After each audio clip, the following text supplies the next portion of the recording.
মূলত এই ভিডিওগুলো করা হয়েছে ছাত্রদলের পক্ষ থেকে। ওরাই ভিডিওগুলো করেছে, ওরা মারছে, এই ভিডিওগুলো ওরাই করেছে।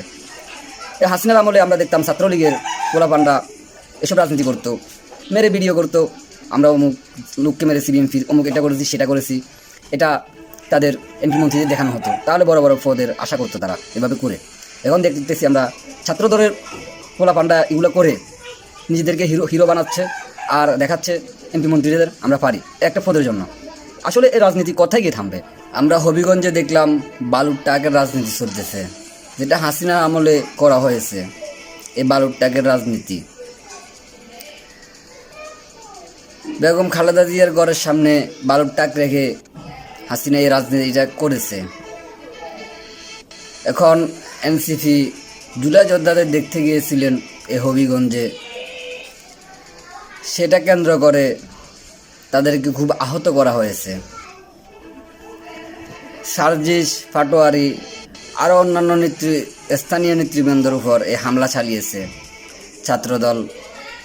ছাত্রদলের নেতারা, সেটা তো আপনারা দেখছেন। মূলত এই ভিডিওগুলো করা হয়েছে ছাত্রদলের পক্ষ থেকে, ওরাই ভিডিওগুলো করেছে, ওরা মারছে, এই ভিডিওগুলো ওরাই করেছে। এই হাসিনার আমলে আমরা দেখতাম ছাত্রলীগের পোলাপান্ডা এসব রাজনীতি করতো, মেরে ভিডিও করতো, আমরা অমুক লোককে মেরেছি, বিএনপির অমুক এটা করেছি সেটা করেছি, এটা তাদের এমপি মন্ত্রীদের দেখানো হতো। তাহলে বড় বড় পদের আশা করতো তারা এভাবে করে। এখন দেখতেছি আমরা ছাত্রদলের পোলাপান্ডা এগুলো করে নিজেদেরকে হিরো বানাচ্ছে আর দেখাচ্ছে এমপি মন্ত্রীদের আমরা পারি একটা পদের জন্য। আসলে এই রাজনীতি কোথায় গিয়ে থামবে আপনারাই বলুন? বিগত 17 বছরে বিএনপি আওয়ামী লীগের একটা চুলো তো ফালাতে পারছে। একটুখানি সমাবেশ করতে গেছে, পুলিশের দৌড়ানে খেয়ে দিয়েছে। ধান ক্ষেত, ফাট ক্ষেত, অনেক জায়গায় তারা লুকিয়ে আছিল। এই ছাত্র আন্দোলনের কারণে এই সার্জিস, নাহিদ, হাসনাত, পাটোয়ারি এদের নেতৃত্বে এই ছাত্ররা মাঠে নেমে যে কাজ করেছে, এই স্বৈরাচারের পতন হয়েছে। আর আপনারা ওদেরকে আজকে লাঞ্ছিত করেন, পিটান, এটা কি ঠিক? আর এরা তো এখানে খারাপ কিছু বলে নাই, গণতন্ত্রের কথাই বলতেছে। এই যে বিএনপির যে কুলাঙ্গাররা আছে, ওগুলো যে অন্যায় করতেছে সেগুলো তারা তুলে ধরতেছে, এই কারণে তাদের সেই অত্যাচার। এখানে গণতন্ত্রটা রইল কোথায় আপনারাই বলুন? যেখানে আপনি বিরোধী দল হয়ে সরকারি দলের ভুলগুলো আপনি দূরে দিতে পারবেন না, ভুলগুলো দূরে দিতে, তাহলে কি এটা গণতন্ত্র আর হইল? ভুল দূরে দিলে আপনারা গায়ে পড়ে আসেন, তাহলে কি হয়? আবার আমরা দেখতেছি আওয়ামী লীগের আমলে পুলিশ বাহিনী, যে ব্যাটালিয়ন বাহিনীগুলো আছে, যেগুলো হাসিনার দাসত্ব করত, সেগুলো এখন বর্তমানে সে দাসত্ব করতেছে। এগুলো আজ কোথায় গিয়ে থামবে? আপনারা কি 17 বছরও আপনারা এটা দেখেন না আপনাদের পতন কীভাবে হয়েছে? এই পুলিশ বাহিনীদেরকে আমরা বলতেছি কী পরিস্থিতি আপনাদের হয়েছে, সে থেকে আপনারা শিক্ষাটা নেন। আপনারা শিক্ষা না নিয়ে দেখতেছি আবার সে হাসিনার আমলে পুলিশরা যেভাবে হাসিনার কথায় চলতো, এখন দেখতেছি তারেক জিয়ার কথায় চলতেছে। এগুলো ঠিক না, পতন একদিন হবে। একজন 18 বছরের বাচ্চাকে আপনারা চোখের রড ঢুকিয়ে চোখটা নষ্ট করে দিয়েছেন। আসলে এটা কার রাজনীতি? এটা তো এই হাসিনার রাজনীতি ছিল, যেখানে ইসলামী ছাত্র শিবির, বিএনপির লোকদের এভাবে তারা হামলা করতো, চোখ উফরে ফেলাইছে, এরকম হাজার হাজার ঘটনা আছে। আর সেটা আপনারা এখন করতেছেন। আর বিএনপির এমপি মন্ত্রীর কি নির্লজ্জ, তারা এখনও একটা প্রতিবাদও করে নাই, আর তাদেরকে একটা ডাকও দেয় নাই। এটা মিডিয়া এসে তাদেরকে সতর্ক দেওয়া উচিত ছিল, যে করক আমার দলের যে লোকে এসব অপরাজনীতি করবে তাদের বিরুদ্ধে আমরা অ্যাকশন নেব, কিন্তু সেটা নিতেছে না। আর তারেক জিও বোয়ার মতন বসে আছে। এটা কি রাজনীতি?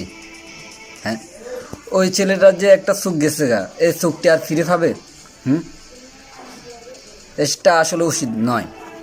আর এনসিপির ভাইদের আমি বলতেছি, ওনাদের ভুলের কারণে আজ ওনাদের এই অবস্থা।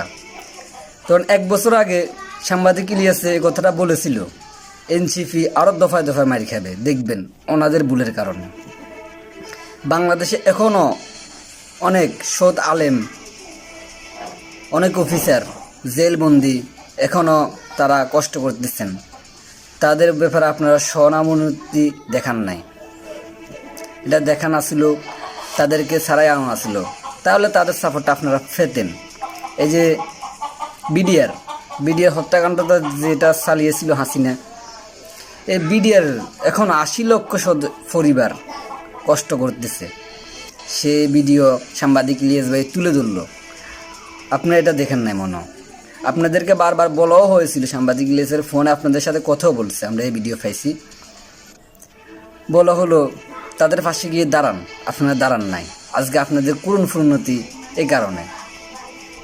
এখনও সময় আছে, এই পরিবারের সাথে যাই জয়েন্ট হন, তাদেরকে মুক্তি দেবার আন্দোলন করেন, তাদেরকে মুক্তি দেন।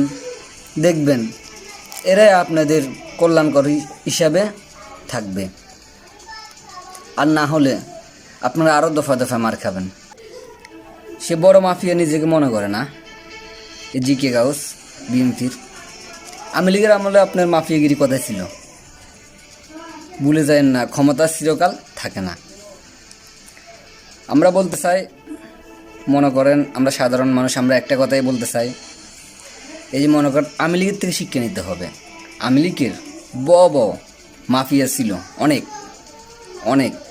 চট্টগ্রামের আজম নাসির, তারপরে শামীম ওসমান, আরও মনে করেন ফেনীর নিজাম হাজারি। তারা আজ কোথায়? তারা আজ কোথায়? মাফিয়াগিরি বেশি দিন থাকবে না। আর জিকে গাউসকে বলতেছি, ভালো হয়ে যাও। আর তারেক রহমানের কাছে বিনত অনুরোধ থাকবে, এই জিকে গাউসের মতন যে মাফিয়াগুলোরা আপনি বসাইছেন, এদেরকে সরান, না হলে আপনার পতনও হয়ে যাবে। আমাদের ধারণা, আমরা চাই না আপনার পতন হোক, আপনি থাকেন। আমরা দুঃসময়ে আপনাদের পাশে ছিলাম। ইন্ডিয়ার কার্যকলাপগুলো বাদ দিয়ে আপনি ক্ষমতায় থাকেন, আমরা চাই। কিন্তু এই মাফিয়াদের দিয়ে হবে না। এরা গণতান্ত্রিক চায় না, এরা ইন্ডিয়ার হয়ে কাজ করে।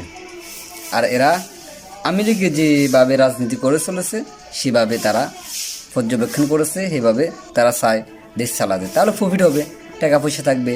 বিভিন্ন বাইরে অনেক বড় 2-3 কোটি টাকার মালিক, তারপরে বাইরে বড় বড় ফ্লাইট, বড় বড় ঘরবাড়ি, এগুলো থাকবে। এ ধরেন 10-5 বছর রাজনীতি করবে, তারপরে সেখানে গিয়ে উঠবে। তারা এগুলোই চায়। এসব লোকগুলোকে তারা কমান্ডের কাছে অনুরোধ, এদেরকে ছাঁটাই করেন, না হলে আপনার পতন শুরু হয়ে যাবে। তাহলে বিষয়টি বুঝতে পেরেছেন। আর দর্শকদের উদ্দেশ্যে বলতেছি, আপনার যদি কোনো কিছু বলার থাকে কমেন্ট বক্সে জানিয়ে যাবেন। ইনশাল্লাহ সত্যের পথে আমরাই থাকবো ইনশাল্লাহ।